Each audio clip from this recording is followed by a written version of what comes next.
Halo teman sekelas, saya Mami Angka, saya penyintas COVID-19.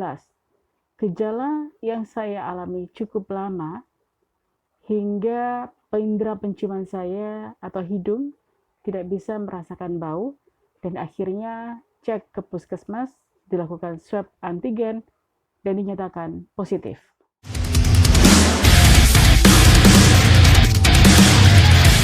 Halo, Assalamualaikum teman sekelas. Saya sudah dinyatakan negatif oleh Dinas Kesehatan Kota, maka izinkan saya untuk melepas masker agar suara lebih jelas. Saya akan bercerita secara singkat tentang COVID-19 yang saya alami. Di bulan pertengahan Juni, saya merasakan ada rasa gatal, kemudian ketika digaruk meninggalkan ruam, sehingga saya di beberapa sisi badan lainnya, jika gatal tidak saya garuk karena saya takut, karena menurut informasi ruam menjadi salah satu ciri terpapar COVID-19. Selain terkena ruam, saya juga merasakan lelah yang sangat, yaitu gerak sedikit sudah lelah, berjalan sekitar 300 hingga 500 meter rasanya sangat capek, seperti keliling komplek, terutama di bagian pergelangan kaki, di sekitar mata kaki, dan juga di pergelangan, maksudnya di bagian lutut, dan juga di tulang paha. Baru jalan 300 hingga 500 meter, saya berhenti, jalan lagi, berhenti lagi, karena memang terasa sangat capek. Sejak pertengahan Juni itu juga, saya juga mulai berkurang indera penciuman saya.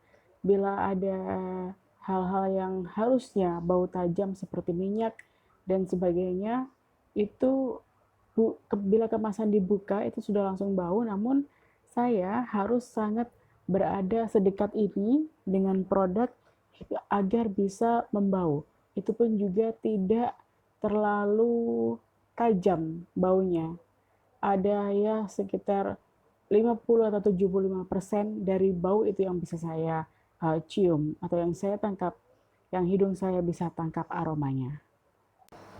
Ciri-ciri itu saya alami naik turun, kadang bisa tercium dengan tajam, kadang juga badan tidak terasa capek, tapi kadang juga ciri-ciri itu muncul dan saya merasa ada penolakan bahwa itu adalah ciri dari terpaparnya COVID-19 hingga akhirnya di sekitar minggu kedua bulan Juli, indera penciuman saya benar-benar tidak bisa merasakan apa-apa atau hambar.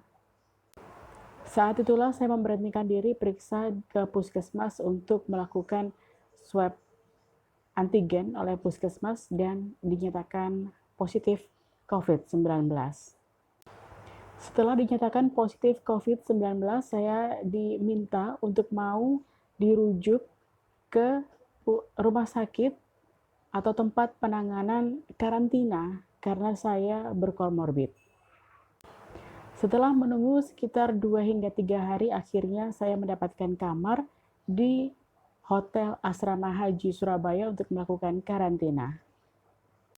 Akhirnya tanggal 17 Juli saya mendapatkan panggilan karena mendapatkan bed di Hotel Asrama Haji.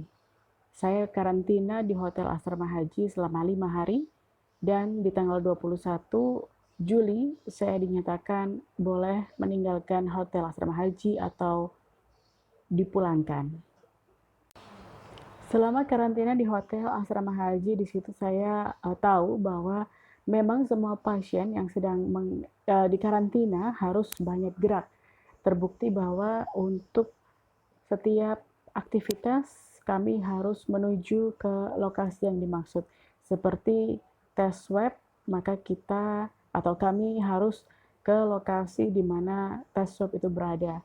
Ketika jam makan, kami diwajibkan untuk mengambil makanan kami sendiri dan dibawa ke kamar masing-masing atau dimakan di tempat di mana kami nyaman. Dan kemudian untuk setiap pagi harus kontrol ke dokter poli dan itu kami harus menuju ke ruang poli.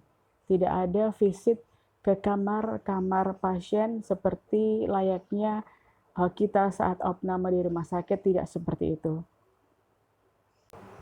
Setiap pagi juga kami diwajibkan untuk mengikuti senam. Ada instruktur senam yang mengajari kami sekitar 15 atau setengah jam senam agar badan tetap bugar. Menu makanan yang disajikan pun adalah makanan tinggi gizi, di mana protein yang disajikan atau lauk pasti ada 2 macam lauk, kemudian ada sayur, buah,